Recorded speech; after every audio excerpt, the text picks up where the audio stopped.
بسم اللہ الرحمن الرحیم۔ شروع اللہ کے نام سے جو بڑا مہربان نہایت رحم کرنے والا ہے۔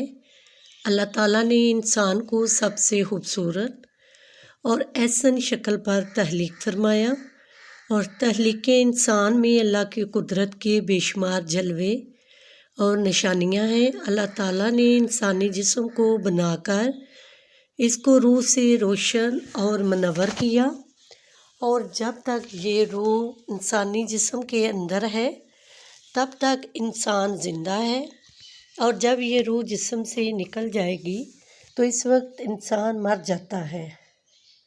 ایسا اس وقت ہوتا ہے جب انسان کی عمر ختم ہو جاتی ہے، لیکن کیا آپ جانتے ہیں کہ ہر انسان ایک ایسی زندگی بھی جیتا ہے جس کے اندر وہ روز مرتا اور روز جیتا ہے؟ آج کی اس ویڈیو میں ہم آپ کو زندگی اور موت کے بارے میں بتائیں گے کہ کس طرح انسان روز مرتا اور روز زندہ ہوتا ہے۔ اور کیا آپ جانتے ہیں کہ جب انسان سو جاتا ہے تو اس کی روح کہاں چلی جاتی ہے؟ اور انسان خواب کے اندر جو کچھ دیکھتا ہے کیا وہ سچ ہوتا ہے یا جھوٹ؟ اور نیک لوگوں کی روحیں سونے کے بعد زیادہ تر کہاں کا سفر کرتی ہیں، اور برے لوگوں کی روحیں سونے کے بعد کہاں کا سفر کرتی ہیں؟ ان تمام تر سوالوں کے جوابات قرآن و حدیث کی روشنی میں آج کی اس ویڈیو میں ہم آپ کو بتائیں گے، لہٰذا آپ سے گزارش ہے کہ ویڈیو کو اینڈ تک ضرور دیکھیے گا۔ پیارے دوستو، روح کی تخلیق اللہ کے حکم سے ہوئی، اور روح امر ربی ہے۔ جس طرح دنیا میں انسانی جسم کا لباس کپڑے ہیں، اسی طرح اللہ نے روح کا لباس انسانی جسم کو بنایا ہے۔ اسی وجہ سے جب جسم سے روح نکل جاتی ہے تو جسم بیکار ہو جاتا ہے۔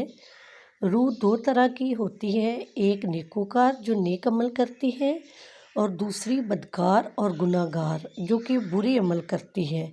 انسان کو جو بھی خواب آتے ہیں یا جو بھی وہ خواب میں جہاں کہیں بھی جاتا ہے، اس میں انسان کی سوچ اور عمل کا دخل ہوتا ہے، اور اگر نیک روح ہو تو اس کو نیک خواب آتے ہیں، اور اس کو خواب کے اندر نیک لوگوں کی زیارت ہوتی ہے، جیسا کہ حضور اکرم صلی اللہ علیہ وآلہ وسلم کا دیدار ہونا، یا صحابہ کرام کا یا اولیاء کرام کی زیارت نصیب ہونا۔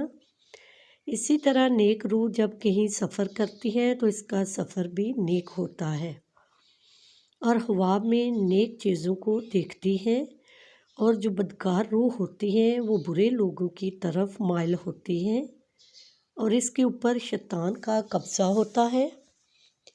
ایسے لوگوں کو جو خواب آتے ہیں وہ شیطانی ہوتے ہیں، اور ایسے لوگوں کے خواب قابل قبول نہیں ہوتے۔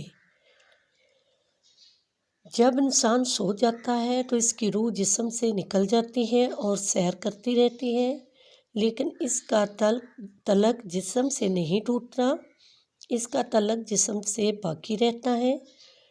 روح بہت طاقتور ہوتی ہے۔ اگر یہ روح اللہ تعالیٰ کی عبادت اور اس کے ذکر کے ذریعے اس کا قرب حاصل کر لے تو روح کے پاس اتنی طاقت ہوتی ہے کہ وہ اپنے جسم کو جہاں چاہے اڑا کر لے جا سکتی ہے، اور یہ معاملہ انسان کی پاکیزگی اور نیک اعمال پر منحصر ہے۔ روایت میں آتا ہے کہ ایک مرتبہ حضرت علی رضی اللہ تعالیٰ عنہ جمعہ کی تیاری فرما رہے تھے، وہی خطبہ شروع ہوا تو حضرت علی رضی اللہ تعالیٰ عنہ نے روح کے بارے میں بیان کرنا شروع کیا۔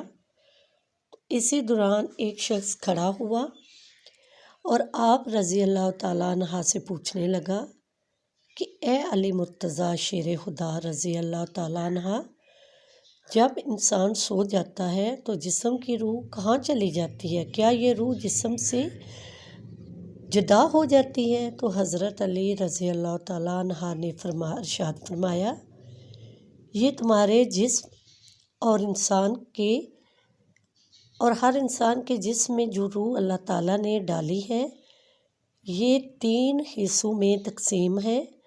روح کا پہلا حصہ انسان کے جسم میں رہتا ہے اور روح کا دوسرا حصہ انسان کے وجود سے باہر ہے، یعنی عالم برزخ میں اس کو دکھ رہا ہوتا ہے، اور روح کا تیسرا حصہ انسانی جسم سے اس وقت جدا ہوتا ہے جب انسان سو جاتا ہے۔ اگر انسان نیک اور اللہ تعالیٰ کا فرما بردار ہو تو اس کی روح ایک ایسے عالم میں چلی جاتی ہے جہاں اللہ تعالیٰ نے جنات اور انسانوں کے مابین ایک رستہ بنایا ہے۔ یہ نیک روح جب اس مقام پر پہنچتی ہے تو اس وقت انسان کو خواب آنے لگتے ہیں۔ وہاں یہ نیک روح سب کچھ دیکھتی ہے جو آگے دنیا میں ہونے والا ہوتا ہے، اور اگر انسان گناہ گار اور اللہ تعالیٰ کا نافرمان ہو تو ایسے انسان کی روح اس کے جسم میں ہی قید ہوتی ہے، اور ایسے انسان کو خواب میں نیک روح کی طرح کچھ نظر نہیں آتا، اور اگر انسان نیک اور اللہ تعالیٰ کا فرما بردار ہوتا ہے تو اللہ تعالیٰ ایسے انسان کو ایک خاص قسم کا علم عطا فرماتا ہے، اور اس کے جسم کے اندر ایسی طاقت ہوتی ہے کہ اگر انسان جب چاہے جہاں چاہے وہاں پر جا سکتا ہے۔ لہٰذا جب انسان اللہ تعالیٰ کو راضی کر لیتا ہے تو اللہ تعالیٰ انسان کی روح کو ہر طرح کی قید سے آزاد فرماتا ہے۔ اس وقت اس کو ایک خاص علم عطا فرماتا ہے جس کے ذریعے یہ جہاں چاہے وہیں جا سکتا ہے۔ حقیقت یہ ہے کہ خوابوں اور روح کا تعلق انسان کے اعمال کے ساتھ ہے۔ اگر انسان کی سوچ اچھی ہو تو اس کو خواب اچھے آتے ہیں، اور اگر انسان کی سوچ بری ہو تو اس کو خواب بھی برے ہی آتے ہیں۔ آخر میں اللہ تعالیٰ سے دعا ہے کہ اللہ تعالیٰ ہمیں نیک اعمال کرنے کی توفیق عطا فرمائے، اور حضور کریم صلی اللہ علیہ وآلہ وسلم کے بتائے ہوئے راستے پر چلنے کی توفیق عطا فرمائے۔ آمین ثم آمین۔